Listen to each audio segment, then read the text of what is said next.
জয় হিন্দ বন্ধুরা। Commando academy West বেঙ্গলে আপনাদেরকে সবাইকে স্বাগত আর অভিনন্দন।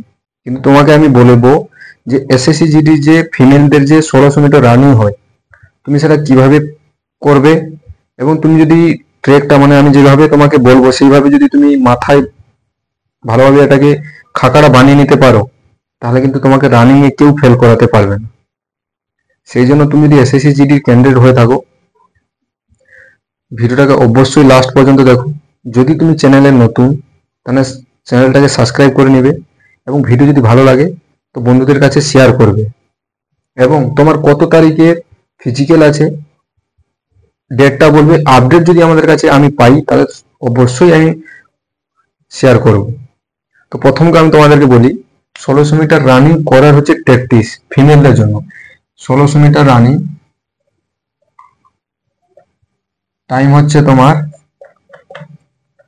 8.5 মিনিট। তাহলে 8.5 মিনিট টাইমে তুমি কিভাবে কভার করবে? ধরো একটা জায়গায় হলো, ধরো মানো তুমি যে 800 করে 2 চক্কর লাগাতে হবে তোমাকে। 800, এইটা হচ্ছে 800 ট্রেক। প্রথমে ধরো এটা হচ্ছে 800 ট্রেক। তোমার রানিং যখন শুরু হবে তখন মাথায় রাখবে এইখান থেকে তোমাদের এই পাশ দিয়ে প্রথমে শুরু হয়। বুঝাতে পারলাম? এটা হচ্ছে তোমাদের নেট, RFID নেট। এরকম তোমাদের লাইন করে দেওয়া হবে এবং লাইন এক এক করে ছাড়াবে। যখন তুমি এর উপরে পা দিবে তখনই তোমার টাইমিং কাউন্ট হবে। এই নয় কি যে আগের বেলা যে বান্দাটা চলে গেল, এইখান থেকে একজন চলে গেল, একে দেখে তুমি ওর পিছনে ধাওয়া করতে যাবে তো তুমি ফেল করে যাবে। এটা মাথায় রাখবে, যতক্ষণ না তুমি এর ম্যাটের উপর পা দিচ্ছ ততক্ষণ তোমার টাইমিং শুরু হচ্ছে না। যখন এইটা শুরু হলো তাহলে তোমার এইখানে 400 মিটার পর্যন্ত, এটা হচ্ছে 800 মিটার ট্রেক, 400 মিটার পর্যন্ত তোমাকে শরীরকে ওয়ার্ম আপ করতে হবে। ঠিক আছে? ওয়ার্ম আপ মানে কি, একটা প্রথম যখন দৌড়াতে যাবে তখন তোমার শ্বাস ফুলবে, তো এই 400 মিটার তোমাকে সেখানে আরামসে আসতে হবে। এবারে এইখান থেকে যখন তুমি শুরু করবে একটা স্টেপ ধরবে, স্টেপ ধরবে এই পর্যন্ত তোমাকে আসতে হবে। স্টেপ ধরে এক চক্কর হয়ে গেল, 2 চক্কর যখন তোমার শুরু হবে 400 মিটার তুমি সেই রিদম ধরে থাকলে। তোমাকে তো 2টা রাউন্ড মারতে হবে না, কেন 400 800 মিটারে 2টা রাউন্ড। তো প্রথমে 400 মিটার তুমি কভার করে দিলে, তো 2 নম্বর যখন তুমি তো এখানে যে এই যে 400 মিটার তুমি ফার্স্ট চক্করে 400 মিটার মেরেছো, তারপরে তুমি একটা রিদম বানিয়ে তুমি 800 মিটার কভার করেছো। যখন তোমার 2 চক্কর শুরু হবে এই 400 মিটার তোমাকে হালকা আসতে হবে। হালকা মানে কি, একটা স্টেপ ধরতে হবে, তার থেকে স্টেপ কম হলেও কোনো সমস্যা নেই। কিন্তু যখন তোমার আর 400 মিটার এখানে বাঁচবে তখন তোমার মুখ টুক নিঃশ্বাস খুলে তোমাকে জীবন লাগিয়ে দিতে হবে। 1600 মিটারে একটাই জিনিস ভাববে, যদি তুমি লাস্ট ফিনিশিং ভালোভাবে দিতে পারো তাহলে কিন্তু তুমি 100% রানিং এ পাস করবেই করবে। এটা 800 মিটারে আমি ট্রেক বললাম। এবারে ধরো কিছু কিছু জায়গায় আছে যে 400 করে 4 পাক, মানে এটা হচ্ছে 400 মিটার। ধরো এটা হচ্ছে 400 মিটার ট্রেক, ধরো ধরো এটা হচ্ছে 400 মিটার ট্রেক। তাহলে তুমি কি করবে, প্রথম রাউন্ড যখন তোমার শুরু হচ্ছে, প্রথম রাউন্ড যখন পড়া, এটা পুরো হচ্ছে 400 মিটার।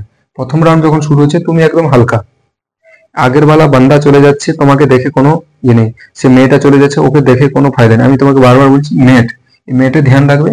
ঠিক আছে? তো 400 মিটার যখন তোমার পুরো কভার করবে, তুমি ফার্স্ট চক্কর 400 মিটার যখন হবে তখন কি করবে, পুরো আরামসে। সেকেন্ড যখন আবার এখানে পা দিবে তখন কি করবে, একটা স্টেপ বাড়াবে, তুমি একটা স্টেপ বাড়াবে। স্টেপ বাড়ানো 2 চক্কর হয়ে গেল। 3 নম্বর চক্করে আবার একটু স্লো করবে, কেননা তোমাকে লাস্ট ফিনিশিং দিতে হবে। 3 নম্বর চক্করে তোমাকে মাথা রাখবে একটু স্লো করবে, মানে যেটা 2 নম্বর চক্করে তুমি করছিলে সেটা একটু স্লো করবে। 3 নম্বর চক্কর শুরু শেষ। 4 নম্বর পাকটা যখন তোমার হবে তখন তোমাকে কি করতে হবে, 200 মিটার পর্যন্ত, এটা হচ্ছে 200 মিটার পর্যন্ত সেরকম নর্মালি আসতে পারো বা 100 মিটার পর্যন্ত নর্মাল আসতে পারো। 100 মিটার থেকে এইখান থেকে তোমাকে পুরো একদম শুট লাগাতে হবে। এটা হচ্ছে 400 মিটার ট্রেক বললাম, আর আগেরটা বললাম 800 মিটার। বোঝা গেল? এবারে ধরো তোমার পুরো একটা চক্করই হবে 1600 মিটার, তাহলে তুমি কি করবে? তাদের জন্য আমি বলছি, একটা চক্কর যদি 1600 মিটার হয়, ধরো এইটা হচ্ছে তোমার 1600, তাহলে এখানে 4 না, এখানে 4 হবে না, 400, 400, 800, 1200, 1600, 400, 400, 400, 400। ঠিক আছে, প্রথম যখন তোমার শুরু হবে 400 মিটার, এখানে আমি বারবার বলছি, যখন তোমার শুরু হবে তখন 400 মিটার তোমাকে আরামসে এইখান থেকে এই পর্যন্ত যখন আসবে একটু স্পিড বাড়াবে, এইখান থেকে এই পর্যন্ত যখন আসবে একটু স্পিড কমাবে, এইখান থেকে এই পর্যন্ত যখন আসবে তখন আবার স্পিড বাড়াবে। 1600 মিটারে পুরো বলে দিলাম। ব্যাপারটা বোঝাতে পারলাম? যদি তুমি ফিমেল ক্যান্ডিডেট হও, তাহলে যদি তোমার এই ভিডিওটাতে তোমার সম্পূর্ণ ভালো লেগেছে, আর যদি তুমি কোনো ভিডিও দরকার তোমার কাছে, তোমার ফিজিক্যাল বাকি আছে, কি করতে চাও, কোনো কিভাবে তুমি দৌড়াবে, তাহলে অবশ্যই কমেন্ট করো, আমি নতুন ভিডিও নিয়ে আসবো। আবার একটা নতুন ভিডিও নিয়ে আসছি। ভিডিওটা যদি ভালো লাগে তাহলে অবশ্যই কমেন্ট করো, লাইক করো এবং শেয়ার করো। জয় হিন্দ, বন্দে মাতরম, রাম রাম।